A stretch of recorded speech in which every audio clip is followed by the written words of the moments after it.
Hello, everybody, and welcome to another episode of Overtime here on CHSR 97.9 FM in Fredericton, New Brunswick, and online at CHSR-FM.ca. I'm your host, Johnny James, and I'm joined over Zoom chat by Sean Crocker.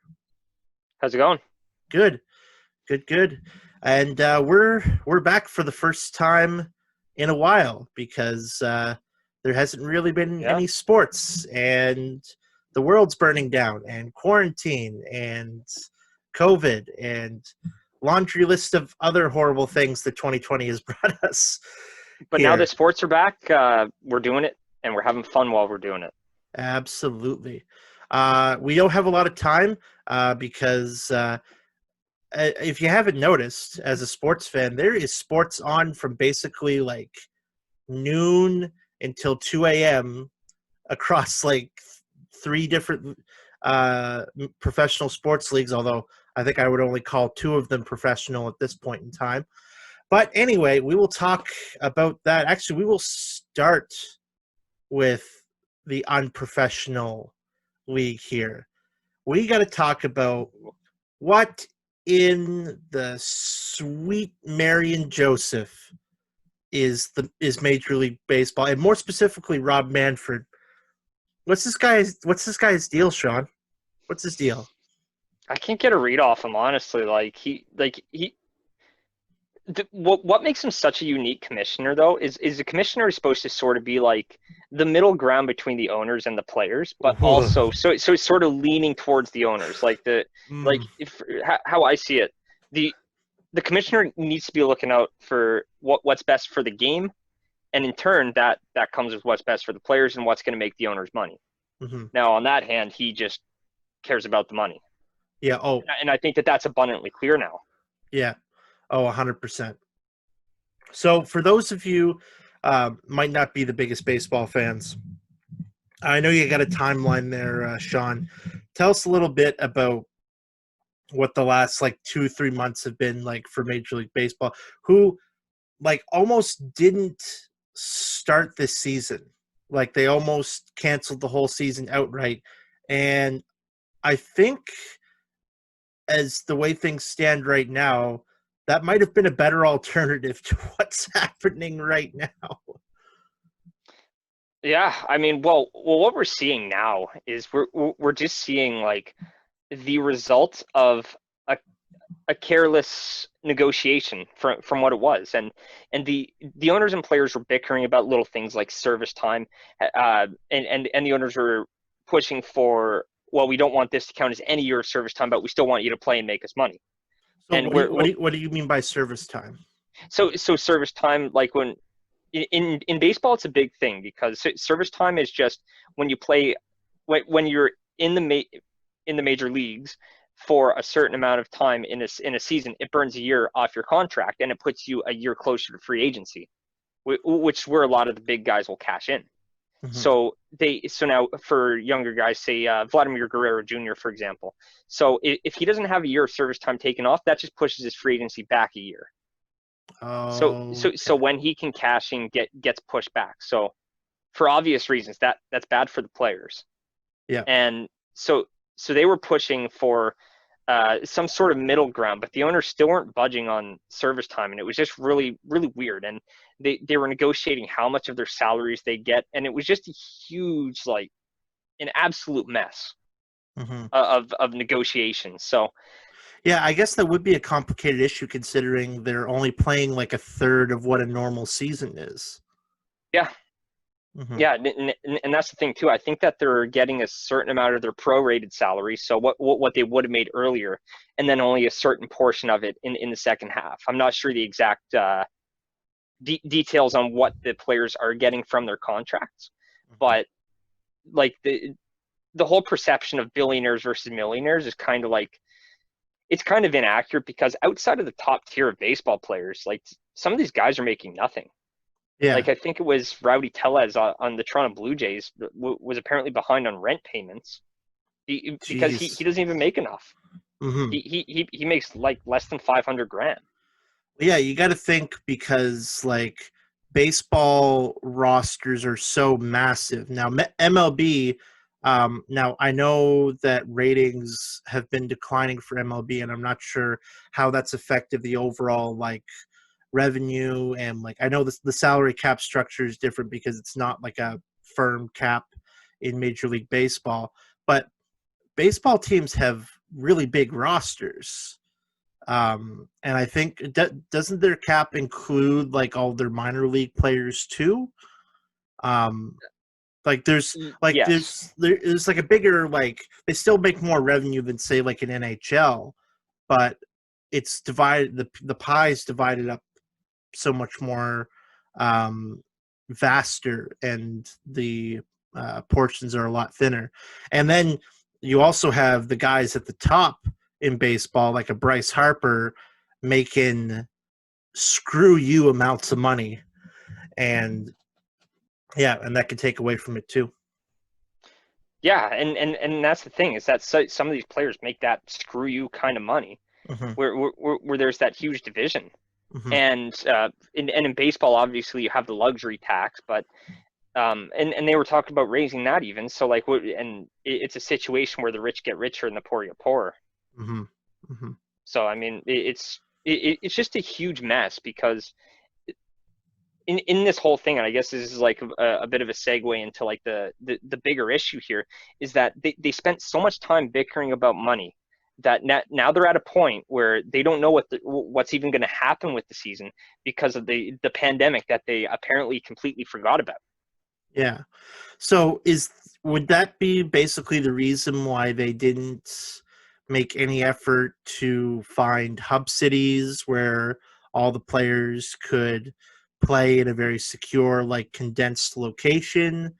Um, is basically they were arguing over CBA talks, or did they just not take it as seriously? Like, has there been any explanation of why they basically had no plan for the grave issues they're facing right now?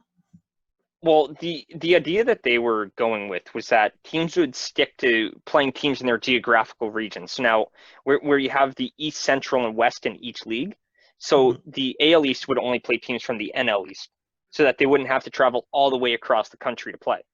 Yeah. So they stick to their geographical areas. So I think that they were hoping, and this is one thing that they were banking on, that their players and staff would be responsible.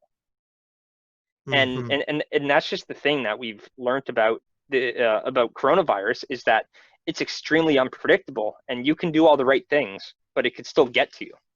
Yeah. And So, we're seeing that now. mm-hmm. So that's a great point to kind of lead into with like saying that the league basically trusted the players to be responsible while limiting travel somewhat. Like a virus really gives a crap about how far you travel. Like there's other people from vast parts of like way off parts in different countries and everything traveling through those airports, especially in the United States, where they've hardly, if any restrictions were put in place on airlines, which there were some, but are probably mostly all lifted now because they just don't care. Um, but but like trying to be responsible, which was I guess like their plan as far as safety goes. But so Manfred is the his big thing. He made that statement saying that like it was warning the players, like, if you do not obey the parameters here, we're going to shut the season down. And I think the St. Louis Cardinals were cited as like big offenders of like not following protocols. Do we have any idea what those protocols were and like how well defined they were, if they actually were? Well, to me, it sounded really vague. I don't know the exact wording, but essentially it was just doing things that they told us to do from the start. Like when we started opening up, they said still maintain social distance, wear a mask, and that's a big thing now, is wearing a mask, and and stay home as much as you can. Try Mm-hmm. try to avoid public spaces where you can't socially distance. And in these major city centers, like especially St. Louis, like for example, like sometimes it's not possible to socially distance. So at that point, you shouldn't be going out to bars or restaurants. And I'm not exactly sure where these players had been, but I'm willing to suspect that they were in places where they shouldn't have been. Yeah. And I'm just questioning, like, how much, like, guidance or, like, what were they told were the parameters they have to stay in? Because you can't expect players to follow parameters if they're not clearly set in stone. And it doesn't really sound like that's the case at all when it comes to the MLB. Well, and that was the big problem with the debate on whether or not the Jays should be allowed to play in Toronto, where they were approved at the local level by the city of Toronto. They were approved by the provincial government, but the Fed shot them down, and it was solely because the MLB didn't have a plan. Now, part of the deal was that the Jays would have to stay in the hotel that's in the Rogers Center. They wouldn't be able to leave. They would have to stick there for the full 2 months that the season's going to go on. But say you get a team, say the Yankees come to town. Who's going to be the one to tell Giancarlo Stanton and Aaron Judge that they can't go out to a bar in Toronto? Yeah. Who's going to stop them? So I think that was the big problem, and it's really looking like a good call now at this point, because like they're just going to do it anyway. Yeah. So where do you think the season goes from here? We've had some 20 or 30 games canceled at this point? Well, see, I think the hardest part right now is going to be A, containing the outbreaks that we've seen, and B, finding a time to finish or to actually play the games that sort of got left behind. And so the MLB did announce, I'm pretty sure it was yesterday or the day before, that they intend on putting their playoffs into a bubble, into one big bubble, and it's going to be an expanded format with 16 teams instead of 8. And they're actually going to have a hub city for it, and they're going to go with one hub city, and they're just going to play all their games there, which is a good idea, but like we still got a long ways to go until we get there. It should be in Toronto. Really? Realistically, it should, honestly. Yeah, like and the infrastructure where you can actually house these players inside the Rogers Center, I'm not sure like what the capacity is. Yeah, but if you can house them there. And isn't the Rogers Center and like Scotiabank Arena relatively close to one another? Yeah. They're like both right downtown. I think it's like a 10-minute walk. Yeah, like why couldn't you just like expand the bubble structure that's being used for the playoff for the NHL right now to just work around that? Like, like just move it. Like you already have like the bubbles are working for the NHL. They've had no positive COVID tests since the players have entered the bubble. Like it'd be the perfect place to do it. And also like Canada is just a better place to be now than the States if you want to avoid COVID-19. It's just honestly, facts. Yeah. Yeah, and the one thing about the NHL bubble is that the Royal York, where I think all the play-in teams are staying, it actually has a tunnel that links to Scotiabank Arena, so they can go through that tunnel and not break the bubble. Yep. So, like, in Toronto, you just kind of have that advantage. And again, a hotel in the Rogers Center, that sounds more than ideal. Yep, absolutely. You don't even have to leave the facility. Yeah. So, do you think the MLB finishes its season? Do we get to the playoffs? I think it's way too murky to see right now, because they sort of seem persistent on just muscling their way through, and as a lot of people have called it, they said it's a sprint, not a marathon this time around. Whereas usually you're playing 162 games, but it's only a 2-month, 60-game season, so you could tell that they're just trying to get it done as fast as they can just to say they did. Yeah, but it's really way too hard to say. If I was a betting person, I'd say no. Like it just seems like it's spun too far out of control in the United States for it to even have a shot. Well, and also, even if they do make the playoffs, there's all this talk, like especially in the NBA and the NHL, most sports that are coming back now, that whoever wins the championship this year, there's going to be an asterisk because the season was thrown off. It's unconventional. Although I think, especially for the NHL, considering, especially if one of the play-in teams happen to win it, Oh, they have to get 3 more wins. I say that's even harder, and I think they should almost be held in a higher regard. And also coming off of like rust and everything like that, like I think that like the asterisk should be that like this was like a heightened degree of difficulty. But with Major League Baseball, if you have to make up all those games because you can't go into the playoffs unless everyone's played the same amount of games. At least I yeah, don't think they might. or They yeah. might just choose to say screw those games, but like that wouldn't be fair. In Because hockey, it was a little easier though, because you can go based on some sort of win percentage.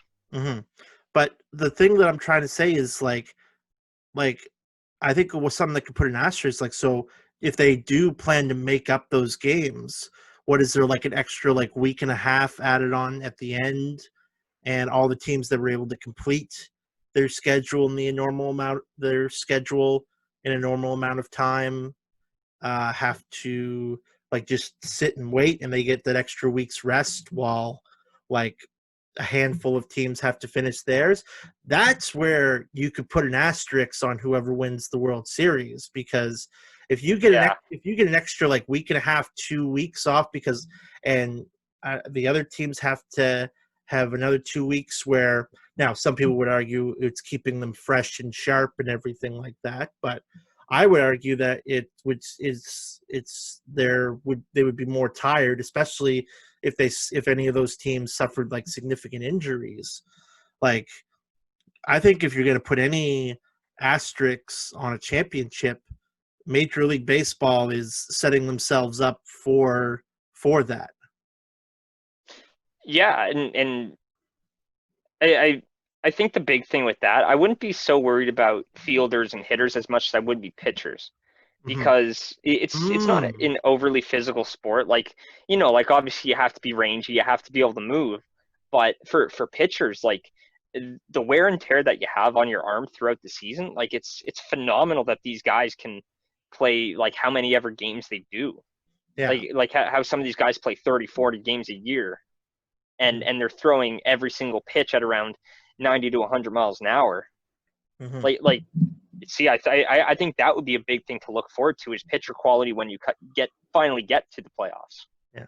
And also, what if like those games that a certain team misses, you have to like win like 4 out of those 5, and you maybe start one or two of your pitchers on short rest just to make sure you get those wins. Because Yeah, like if you don't, you're out. But then that gives the advantage to all the teams that are sitting. So it's it's a mess for sure for Major League Baseball, and it's going to be interesting to see how that plays out. yeah. I mean, honestly, I don't see it reaching the end of the season. Like I think Me either. the, there there has to come a point where you just say, okay, this is way too much, and it's not fair to the players to constantly put them at risk. Hmm. I think the only way that Rob Manfred saves his job, because I think like if this season like burns to ash, then I think it would be well within the Players Association to call for his resignation for how poorly he's Absolutely. handled this. I think the only way he might survive that is if it's another like week or so, like the way it's been, if he was to kind of like wave the white flag and say, "Hey, I, I," and take some onus on himself, where he's like, "Hey, I done goofed up here," then maybe he might be able to save this job. But like, Yeah. I think I think the way he's handled it already, I think he should be out 100%. How long has he been commissioner? A few years now. I don't have the exact number. Just a sec, I'll find it here. Because Bud Selig wasn't that long ago. Yeah, but Bud Selig wasn't that long ago. Yeah, he succeeded Bud Selig as commissioner in January of 2015. So this would be like his fifth or sixth. Yeah. So he And, hasn't been around very long. but like in that time, like especially the last couple of years, the ratings declining. A lot of people are taking a little less interest in baseball.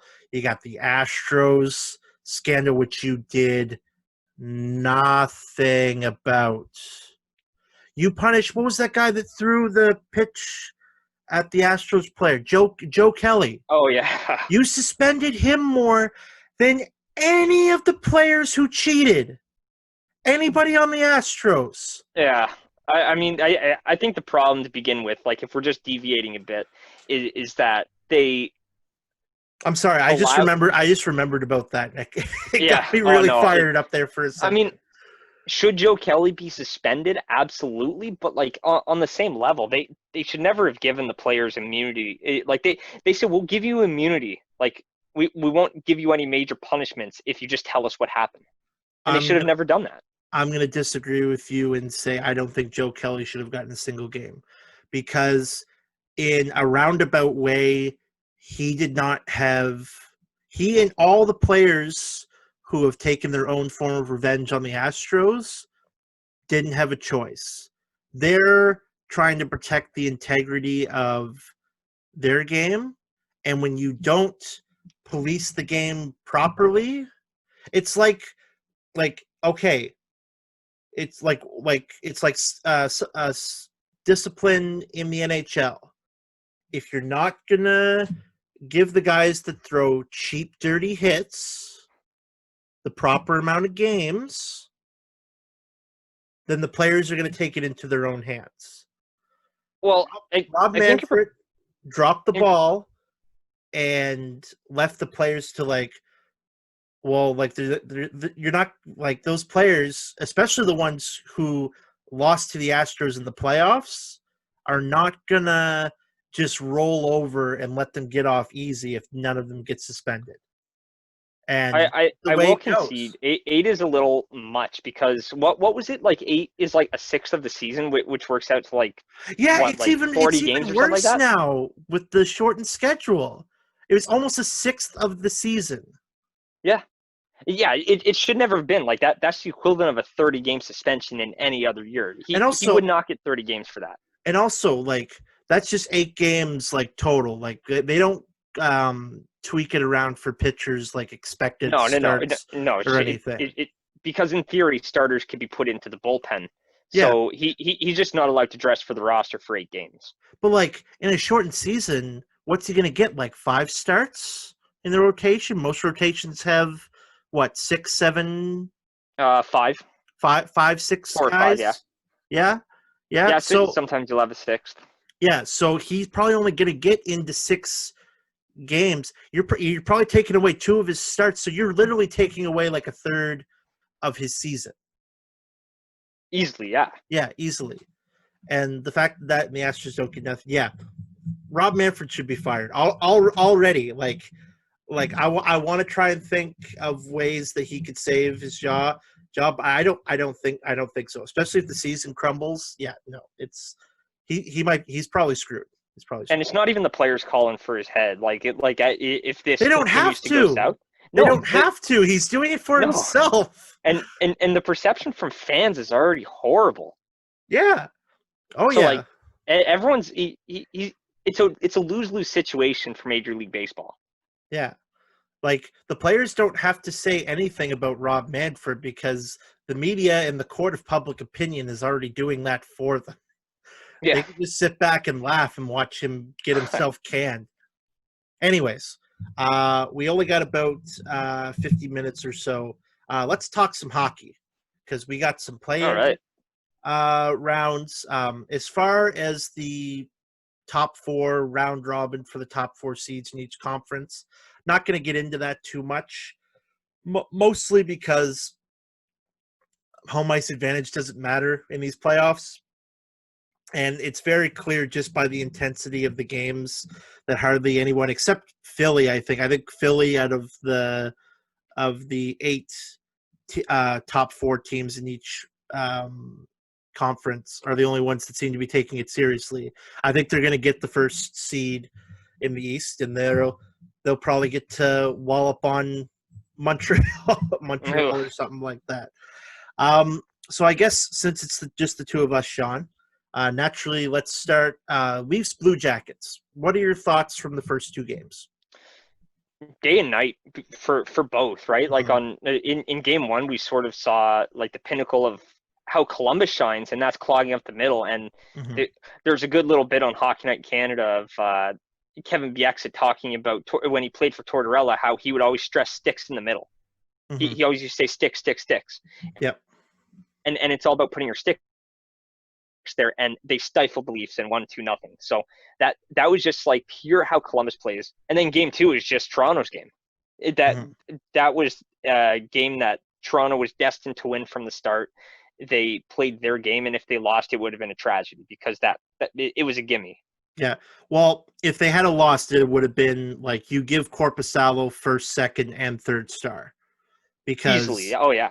The fact that it was able to keep his shutout streak to a game, like he made it to a game and a half, when that last 10 minutes was the first 10 minutes of that second period where the Leafs tripled them in shots. I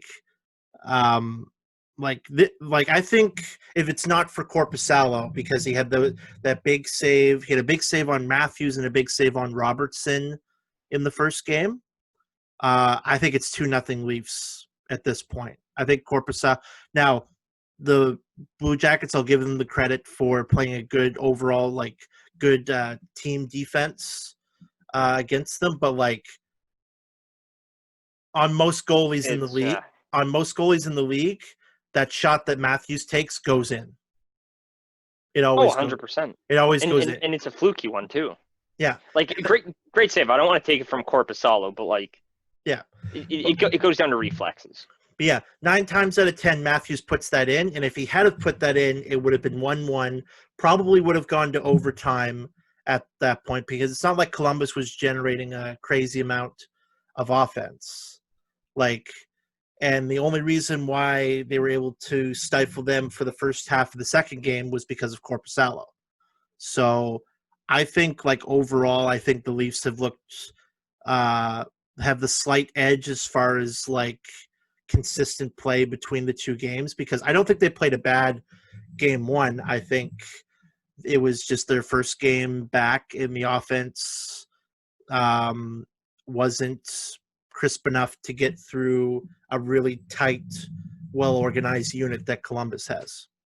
Well, and apparently the Leafs, and I didn't know this, apparently the Leafs hadn't played Columbus since October 21st or something like that. Mm-hmm. So there's a little bit of getting your feet wet to be done. Yeah. And you just sort of have to know what you're up against. And it's okay, well, they're playing exactly like people predicted they would. So then for Toronto going into game two, you kind of knew what to expect, and you kind of knew their tendencies. Yeah. So, and they did what they had to, and the big guys showed up and got them a win in the end. Yeah. And I think after a long layoff, I think it was easier for Columbus to get back to implementing their game style easier than it was for Toronto, because the Leafs really benefit off of having a lot of momentum, a good cycle, lots of puck movement and puck possession. And I think just in that first game, Columbus got over their kind of feeling out process a little bit quicker than the Leafs did. And I think that's why they won game one. If not, if they had if they had 5 or 10 regular season games before this series, I think the Leafs would be up 2-0 right now. I really do. Yeah, I really do. I think that's fair.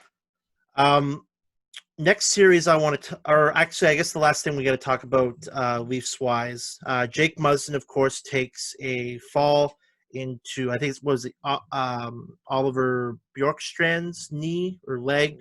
Yeah, I think it was Bjorkstrand. Bjorkstrom, however you pronounce it. Bjorkstrand. Yeah. Yes.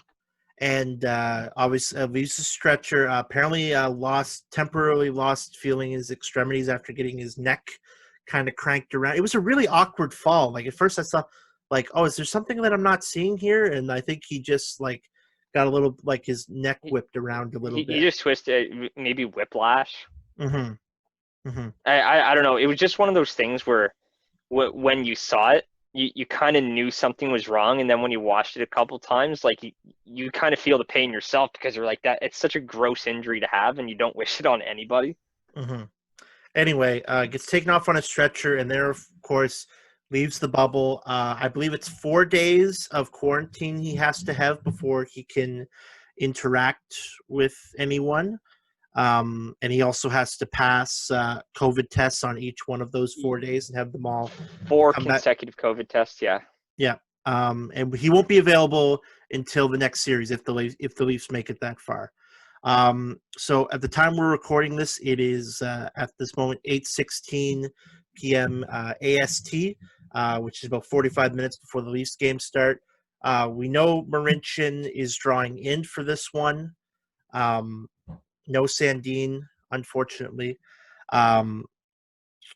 So if this is the way they're going to go, how do you see this playing out for the Leafs? And do you think they can they can wrap this series up and close it out without Muzzin in the lineup? I think the X factor becomes Travis Dermott because it sounds like he's the de facto guy to move into Muzzin's role on that shutdown pairing. Mm-hmm. And it's not like he hasn't done it before. Like in that game, it was the last one before the shutdown for Toronto, and where they put up a defensive gem against Tampa Bay. They won 2-1. Dermott looked great.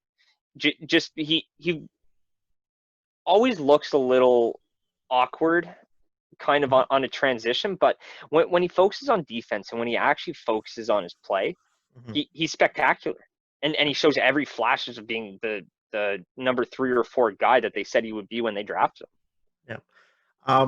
And I don't think you can pass all of the weight of filling Muzzin's responsibilities and put it all on Dermott when you have someone like Tyson Barrie. Now, I know he's not known for his defense, being a very stay-at-home defenseman. He's obviously, it's his offensive qualities that are the reason why he's such a highly touted, highly paid player.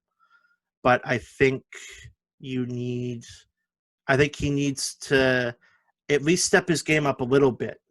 He doesn't have to turn into a defensive wizard, but he is a defenseman and a pretty well-paid one at that. So I think the onus has to be somewhat on him as well to elevate his game. Yeah, and that's the thing too, is that I don't think a defenseman like Muzzin on a team like Toronto, where guys like Muzzin are admittedly very scarce on this roster, and every single coach would love to have 3 or 4 Muzzins on their playoff roster, but now the Leafs have 0. So how do you fill that in? I think it's got to be something that you do in the aggregate. It's like you have to fill it in by committee, and that's where they were talking about Toronto potentially dressing 7D for the game.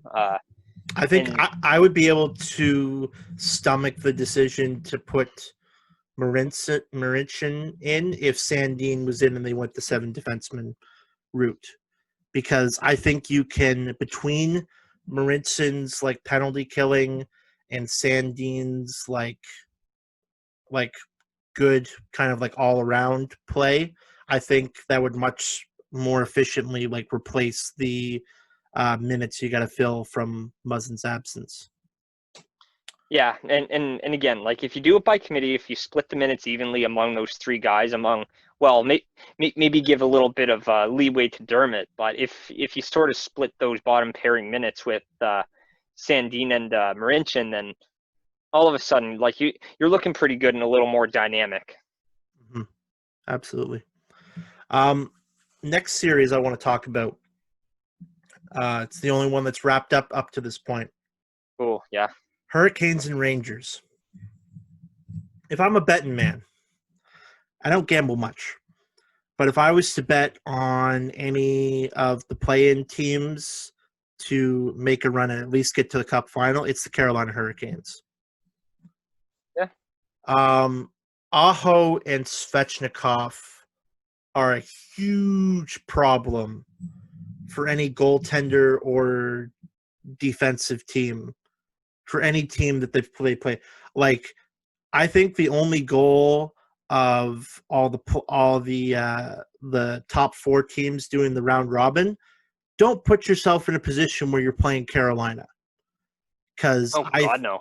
I think if there's going to be an upset from one of the top 4 teams losing to one of the play-in teams, I think, honestly, I might not even care if they have to play like Boston or Tampa.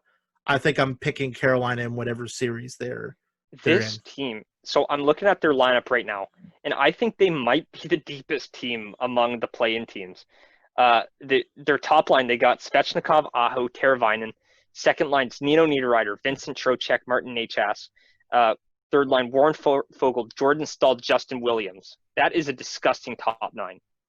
Mm-hmm. And then on defense, Jakob Slavin, it was Sami Vatanen, Brady Shea, Joel Edmondson, and Jake Gardner, Hayden Fleury. Holy crap. That is disgusting. And apparently James Reimer put up a gem in the in the third game. Peter Mrazek played as well, I believe. So, like, if you have 2 red-hot goalies running into the playoffs and you're that deep, you have as good a shot as anybody. Like, they check all 3 boxes. They have, by committee, they have solid goaltending that you can rely on. You have a 1-2 punch in Aho and Svechnikov to terrorize the opposition. And you have a defensive core where Jake Gardner's on the third pair? Pairing. He's on the 3rd pair. We as Leaf fans ripped him a lot. That guy scored 50 points like 3 or 4 seasons in a row. And you have that guy on the 3rd pair? Yeah, and he's running the 2nd power play unit. Unbelievable. No, Carolina. It's the embarrassment of riches. Mm-hmm. No, Carolina, like, honestly, like, just based on the fact that, like, they'll play whatever one of the top 4 teams they end up playing, like, they, like, just based on the fact that they've already, like, have their intensity back from playing, like, meaningful games, I don't care who they play in the first round of, like, the actual playoffs. I think they're winning. Well, 100%. I think they were one of the higher seeded play-in teams, so they would play one of the lower seeded round robin teams. So, like, you're kind of playing for your life at this point. Yeah. Especially if Pittsburgh goes down, then I think Carolina becomes the highest seed. And then all of a sudden, if you finish last, and it's kind of looking like Boston. Yeah. Like, it's a whole different story. Mm-hmm. Mm-hmm. Boston and Carolina would be a great series. Holy crap. I wouldn't want to be Boston there. Oh, heck no. But I still think it would be a good series if Boston does, like, what most of the play-in teams, like, once the meaningful games come, they get back to being themselves. But I don't know, man. Might be hard to do.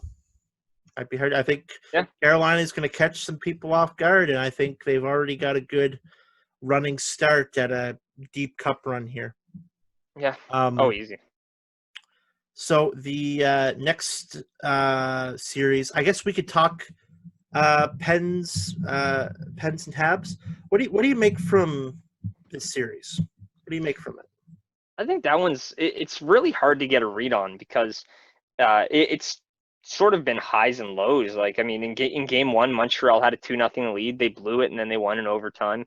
Pittsburgh sort of won game 2 handily, and then Pittsburgh blows it last night. I think I'm actually not sure what the whole deal was with that, but like, people joked about the possibility of Montreal beating Pittsburgh, but I don't think it's far-fetched, and I don't think it's an absolutely crazy outcome because Carey Price has looked like relatively like Carey Price, and the team looks rested and they look more structured. But it's the same for a lot of teams, right? Because especially Montreal, where you were practicing more so than a lot of American teams were. Mm-hmm. So that might be like a built-in advantage. Mm-hmm. No, that's all I had to say on that. I honestly think it's a lot more of Pittsburgh not playing up to snuff than it is Montreal. Like, I think Montreal is playing a lot better than people thought they would, but I think the reason why it's been so close is I don't think Pittsburgh has played up to snuff. And I'm very perplexed. Even though, like, in the second game, he was pretty decent, got the win. I don't know why you don't go to Tristan Jarry over Matt Murray. You have to. You have to at this point. Tristan Jarry? Yeah. For the next game, you have to. I think you do. Even though Matt Murray got the win in the last game, or did Montreal? Have they played 3 games yet, or only 2? Yeah. Last night was game 3. And in Montreal. Yeah, Montreal's winning 2-1. Yeah, no, I think you got to go back to Tristan Jarry, and I don't know why they didn't go with him off the start. But that is not to kind of transition into the next series I want to talk about.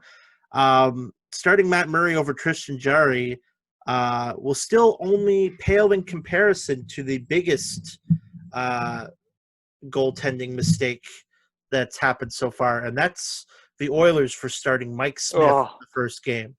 Why? His so-called playoff success was like 7 years ago when he was on the Coyotes. Well, he was even good last year, but like the thing is like I'm not banking on an .890 goalie showing up for the playoffs. I don't care if you have a history. I'm not banking on that. Yeah, especially when you're rolling the rusty. dice. When you're especially. rusty.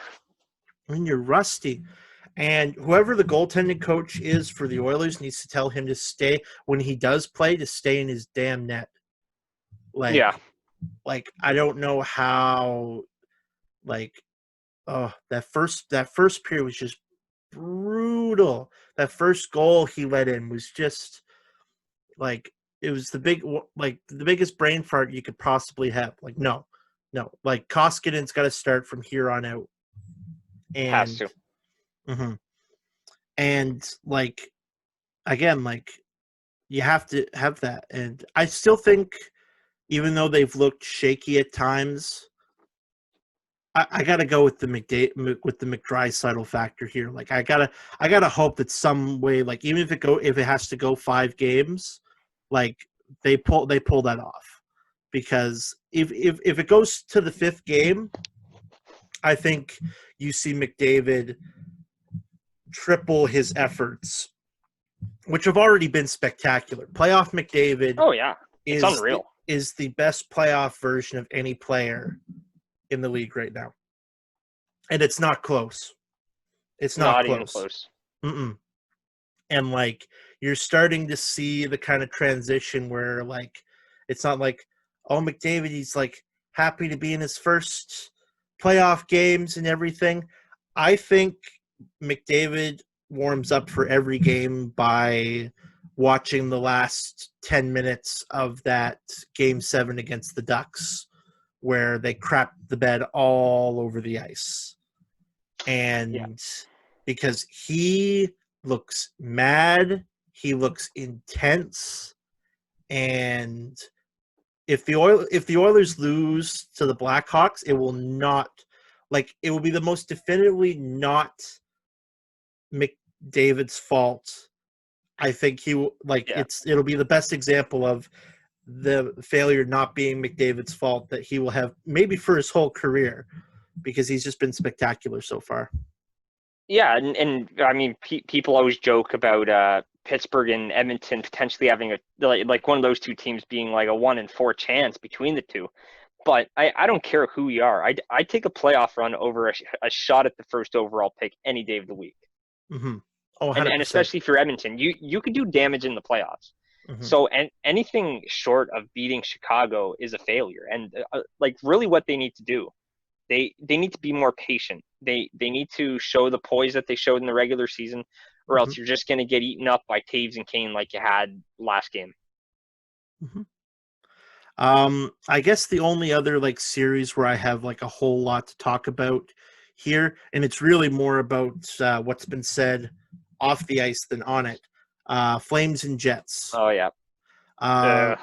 So Mark Scheifele's out which is a big blow, especially since they're still missing Line, who Yeah. it's not determined yet. He was just listed as unfit to play, right? It's not determined what his Yeah. ailment is.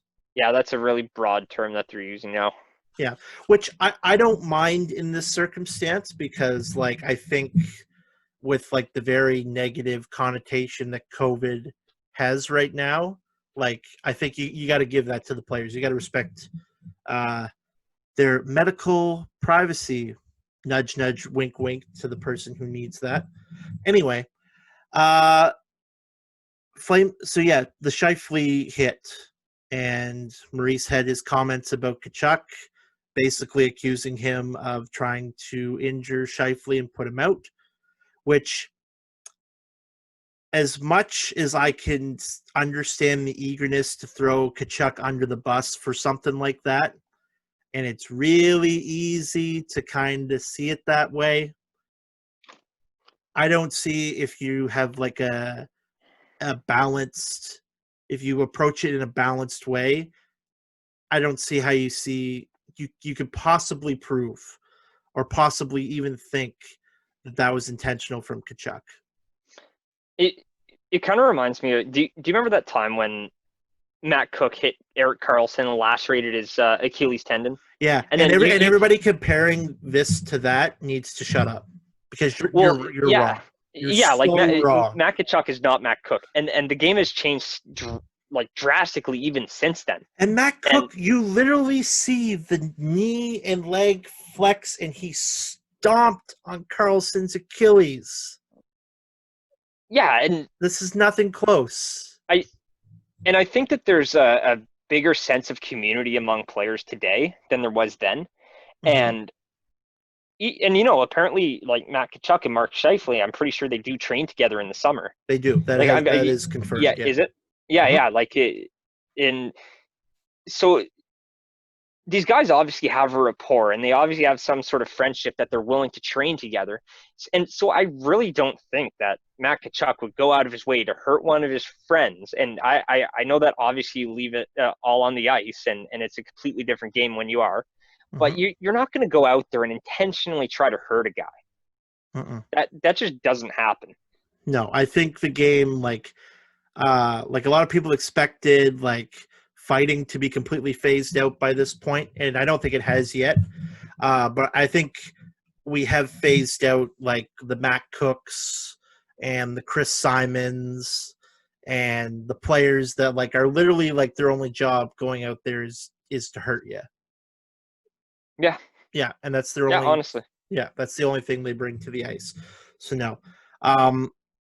Although, like at this point in time, like if Scheifele is going to be out for what looks to be at this point, like it doesn't seem like there's any optimistic talks of him coming back before the end of the series. I would have taken the Jets at the beginning of this, but I think the Flames might take it. But if the Jets are to win, I think Connor Hellebuck's going to be the main thing. It'll exactly be because of him. How does that guy not have a Hart vote or like a Hart nomination? Yeah. In my opinion, he's the guy. He's the guy, in my opinion, that should win it. I don't understand. When's the last time a goaltender won the Hart? Did Price do it? Right. Yeah. Price in 14 or whatever year, he had those ludicrous. Okay. What 1.8 goals against or whatever it was. Yeah, and like the only other time before, like I think that was the first time. No, Theodore. Jose Theodore. Okay, yeah. Didn't he? I think he won the Vezina and the Hart in the same year. For Montreal. I think so. Yeah.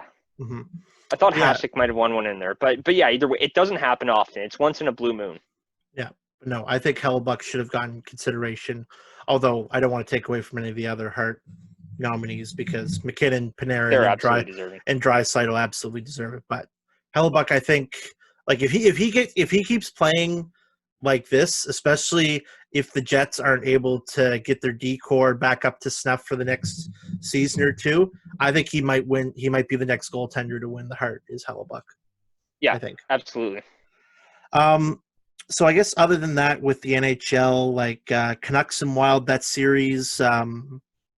The third game just wrapped up, I think. I think the Canucks are up 2-1. Canucks are winning. Besser and Pedersen had some great goals in that game, and Markstrom was really good too. Yeah, Hughes had 3 assists. Yeah. Coyotes So and they're looking good. Preds have I think the Coyotes are gonna romp their way through. Are they missing Ranta right now? Did he get hurt? Uh I know he was hurt. I don't know if he still is, but Okay. I just think they've been rolling with Kemper. Or yeah, Kemper. That's what I meant. Yeah. Kemper, I think, played last game. Okay. But I mean, I watched highlights. I didn't really catch the games, but the thing was that Nashville was allowing so many chances from inside the high danger areas, and Arizona was capitalizing. Mm-hmm. So that's the problem. And then Michael Grabner scores a shorthanded goal, and like Nashville just looks like a tire fire. Yeah. Speaking of tire fires, the Panthers are bad.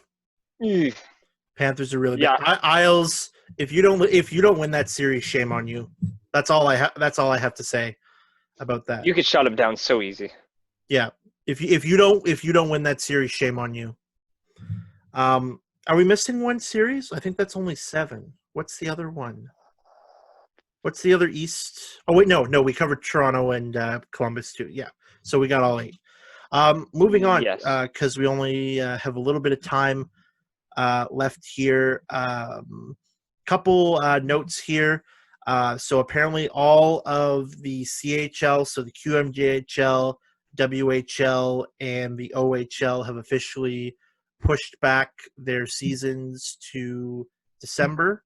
I believe December 4th is the date for all of them. Yeah, started December, yeah. Yeah.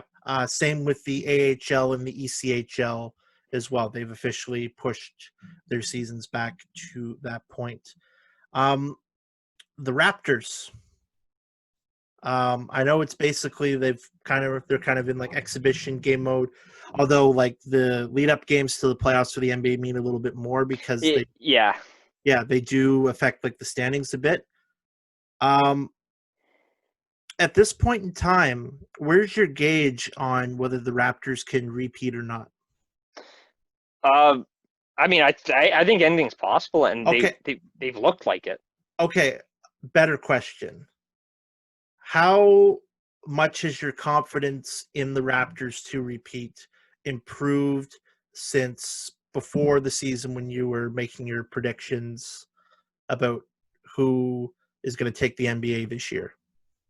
I think it's gone up almost 100%. Like, I mean, like everyone was just sort of jumping to the conclusion, no Kawhi, oh, well, the Raptors won't be as good. But I don't think that they were accounting for how well disciplined they are defensively and the step that Siakam would take, because they questioned whether or not that would happen, and he absolutely did. And they filled a lot of their bench players like Chris Boucher in there, and him especially, he's filled in really nicely. Yeah. And so they filled in a lot of these pieces in the aggregate. So like all of a sudden you replaced the production that Kawhi brings. Now the individual presence, like, I mean, I know it's a bigger thing in basketball, but honestly, like, I think it's ludicrous if the Raptors aren't a top 3 favorite of most people. I just think that's absolutely ludicrous. Like, to see the way they handled the Lakers. Yeah. 107-92. Yeah. That's ridiculous. That's a team that like Eastern Final is like the bare minimum for them. And they're going to play. I think they're going to play Milwaukee again at some point. And if you're Milwaukee, that's less than ideal for you, because, like I'm pretty sure Giannis is coming up on a free agency year in the next year or two. So like you got to win. You got to win. And if you're going to keep running into a team like the Raptors who know how to stop them, like it spells danger. You might even like a Raptors win over Milwaukee in these playoffs might be a little bit persuasive if Giannis is trying to figure out another team to go to if he doesn't think Milwaukee can get it done. I think the thing that will decide whether they get to repeat as champions will be if they can, their player, whether it's Lowry, but I think it'll probably be Siakam. If because they need a game breaker, because that was the one thing, even if like in their like more collective wins, the one thing that Kawhi like was kind of irreplaceable, and I don't think they still have replaced it up to this point, is that game breaker. Can you make that big shot that wins the series? Can you make that big shot that ties the game and forces overtime? Because that's what Kawhi did. Kawhi was 100%, like that was his biggest contribution to the Raptors last year. And I think the X factor will be Pascal Siakam, because I think if anyone's gonna have that game breaking quality, it's gonna be him. It's gonna be him. So we'll see if he can. We'll see if he makes the shot. No pun intended. And I think one last thing on the Raptors here is that it really looks like a team. Like, I mean, I think of the Washington Capitals for years. You know, like obviously Crosby was Ovechkin's LeBron, and they couldn't get through him. But now for the Raptors, now that they've won their championship, they just look as loose as ever. Yeah. Well, they look like they don't give a shit what happens. Yeah, and it's not just DeMar and Kyle anymore. It's Fred, and it's Pascal, it's Ibaka, it's Gasol, it's Boucher, and like there's like 3 or 4 more waves of talent they can hit you with than just those, because like anyone can shut down a dynamic duo. You need that depth on your roster, and the Raptors have it now. See, the scary thing is that I was thinking the way I was, and I completely forgot about Gasol. Yep. Mm-hmm. That it's messed up. Crazy. So with just a little bit of time left here, I want to get your thoughts, Sean. So there's one of the big things with the NHL comeback, just to kind of jump back to the NHL. I didn't want to lump this in with the playoff coverage or anything like that. But of course, first handful of games start. We see the players standing arm in arm on the blue lines together, like interweaved the two teams. We see them standing around center ice, and a lot of people, including myself, criticizing their kind of milquetoast, kind of like half-hearted support of the Black Lives Matter movement, especially in comparison to the NBA, who has just been like, I love the freedom they have. They're unreal. Like, to give the players, allowing them to have those messages on the back of their jerseys, and how everybody, like most teams, every game, like 99% of the bench is kneeling, and it's all in support. And now, of course, you would expect that a little bit more, considering there are more African American players and other players of color in the NBA. But like, people were really counting on the NHL, because like that's their league that in very very recent times have been accused of being a part of the problem. And we get that big video package to begin the actual games that count, and you have the likes of like McDavid and Ovechkin saying that they come out and support, and you have Ryan Reeves and Evander Kane and the other players of color in the National Hockey League talking about these like really really traumatic and like very deeply hurtful stories of racism that they've endured. And then you don't really have anyone kneeling until Ryan Reeves takes the knee, and then the only people who had kind of follow up since were Ryan Reeves and Tyler Seguin. I forget the other player on Dallas, and Robin Lehner was the other player on Jason Dallas. Dickinson. Jason Dickinson, thank you. So what do you make? So there's been kind of a little bit of response, like Matt Dummick kind of like finally like broke the whole like thing with the like take first NHL player to take a knee, and then the next day that they followed with those 4 players. It doesn't feel like enough. Like, it feels like we should be expecting a lot more out of these players. What do you think, Sean? I absolutely think so, and I made the mistake of reading through replies on a Twitter thread about those four players kneeling in the Vegas Dallas game, and Oh, saying, don't. oh, keep politics out of sport or whatever. But Hmm. the thing is that this isn't a political matter. Hmm. It's very much a matter of human rights. So now, like to sort of, from my perspective, I think players 100% need to be doing more, because it's it's a problem primarily because no one's done anything, and primarily because uh, black communities are like, I don't really know how to say this. I guess what I'm trying to say is that they're saying to white people, well, you got to stop doing these certain things, and so now, and the white people are saying, well, I don't think it's that bad or whatever, or like, I mean, it's not for me. Kneeling's not for me. But when the fact matters, it's not a matter of standing for the flag or not. It's a matter of standing up against racial injustice, and I think that more definitely needs to be done. Hmm.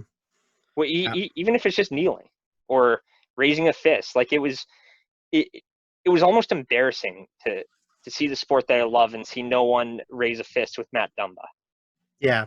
in that game.